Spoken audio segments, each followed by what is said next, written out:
As you learn more about what it means to be a mountain lion and how you can help create and maintain an inclusive, caring campus community, you should know UCCS policy prohibits discrimination and harassment, including when it is based on one or more of your identities or traits, called protected classes.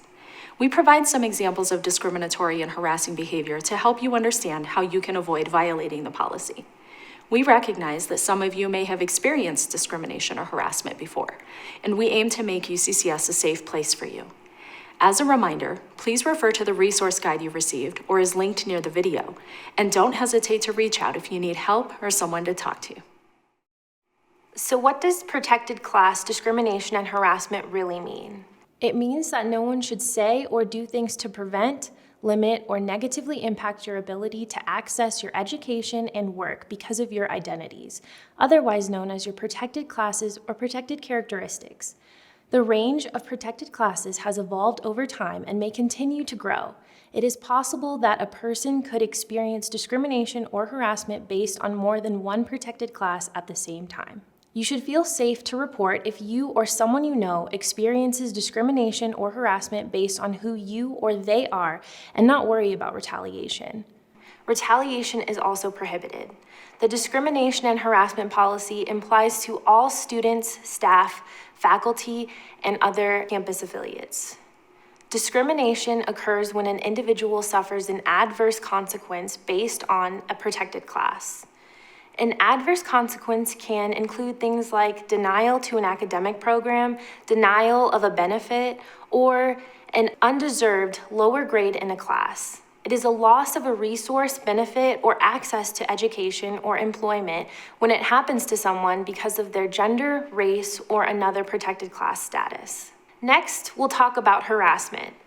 Harassment based on protected class is verbal or physical conduct that unreasonably interferes with an individual's work or academic performance and creates an intimidating or hostile work, educational, or living environment.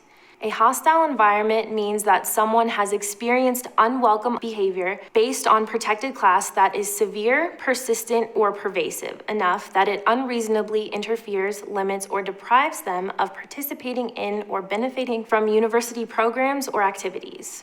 It is important to understand that in cases of discrimination and harassment, intent doesn't matter. Most people are not intentionally seeking to cause harm. However, we can't get inside anyone's head to determine that. We can look at the impact on a person or a group, or even the environment to determine if the behavior was harassment. When a person feels something said or done to them was discrimination or harassment, this is called the subjective perspective. Sometimes people's past experiences, personal beliefs, trauma, the influence of drugs or alcohol, or other factors can affect how they feel or interpret present experiences. And sometimes this happens without them even realizing it. Regardless of what factors may influence their experience, it can help us understand the impact of the harm or behavior. We also consider the objective perspective and apply a reasonable person standard. The objective perspective asks, would a reasonable person in the same position as the person who experienced the behavior also find it offensive? Would they feel the same way as the person who experienced the behavior?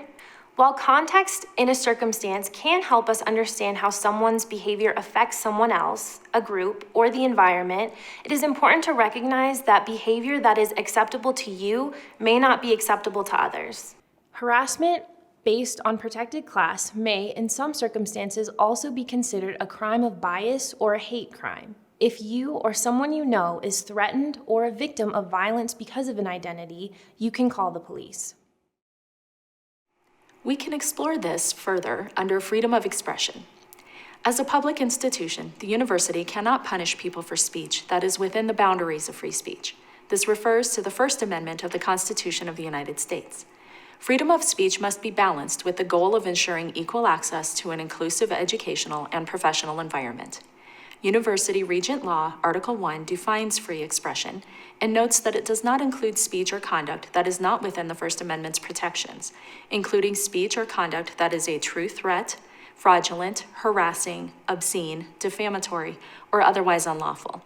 It is possible for speech and behavior to be considered under the discrimination and harassment policy or other codes of conduct if it limits someone's access to their education or work activities or creates a hostile environment, as we covered previously. Have you ever changed your behavior or language based on where you were or who you were with?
We are guessing you said yes.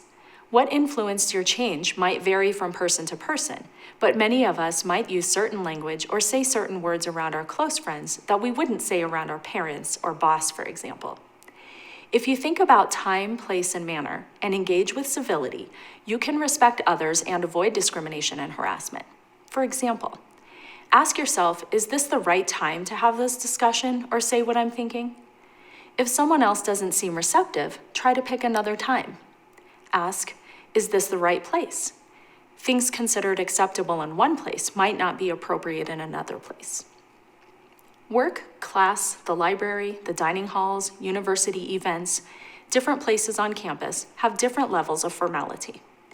Think about what you post on social media or in your chats and texts. Threatening others affiliated with UCCS, using derogatory language, or sharing explicit photos with someone that does not want them could carry over into the campus environment. Consider who is in your groups and what the group norms and expectations are. Don't assume everyone shares your sense of humor. Think about manner. More often than not, your tone and the way you speak will either open or close a door to a conversation. How many times have you heard, "It's not what you say, but how you say it"? Make sure everyone has the opportunity to share or participate, especially in class and in university activities. Don't force anyone to share or participate, and don't say or do things to point out or make them feel bad for not wanting to. If we keep this in mind, it will help us maintain an inclusive, caring campus community. When we talk about discrimination and harassment, we keep in mind that sometimes it happens because of implicit bias and through microaggressions. While these terms are not defined in the policy, we continue to grow in our understanding of experiences of others. Implicit bias is essentially an attitude or association of a stereotype about a person or group without consciously realizing it. This could look like staring longer than you think you are at someone with a different style of dress than you associate with someone in a particular group or culture. Microaggressions can happen when someone says one thing that might sound nice on the surface, but there's an undertone that's kind of rude. It could happen when someone has a look on their face that shows exactly what they're thinking about someone else. Microaggressions can be unintentional, but generally, they cause someone to feel bad about who they are. Sometimes people experience the same behavior by multiple people or multiple times by the same person. An example of a verbal microaggression is saying something like, "You're so articulate." This may be meant as a compliment, but more often is interpreted to imply they expected the other person to be unintelligent. A nonverbal microaggression might look like a manager trying to make it look like they're not actually following someone around a store to catch them stealing. If language or behavior happens to someone because of a protected class, it could turn into discrimination or harassment. Even if it doesn't, microaggressions are hurtful.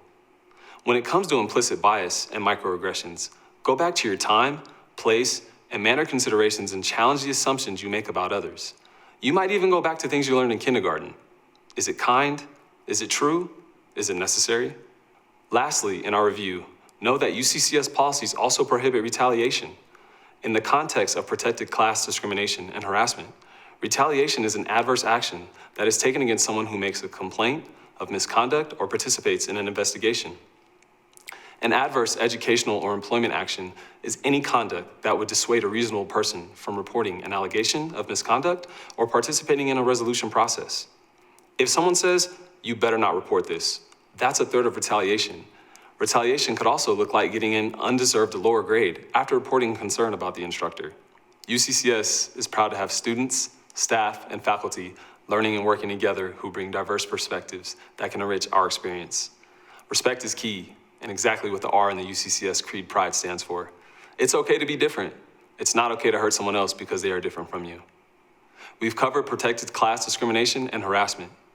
What if someone hurts someone else and it's not based on protected class? It's still not okay. Bullying and harassment that is not based on protected class is prohibited under the Student Code of Conduct and, for employees, the Workplace Bullying Policy. Harassment may also be charged as a crime. Remember, most of the time, people just want to be respected, listened to, and understood. Everyone should be able to be and freely express themselves without fear of discrimination, harassment, or retaliation. Now, what happens if you experience or engage in protected class discrimination, harassment, or retaliation? There's an office for that. The Office of Institutional Equity, or OIE, is the dedicated and neutral office responsible to address reports of protected class discrimination, harassment, and retaliation. In the next video, we'll talk more about working with OIE. But for now, know that the OIE can provide safety and support measures, pregnancy, lactation, and Title IX accommodations, and options for resolution. You do not have to file a formal complaint or participate in an investigation in order to receive safety or support measures through OIE.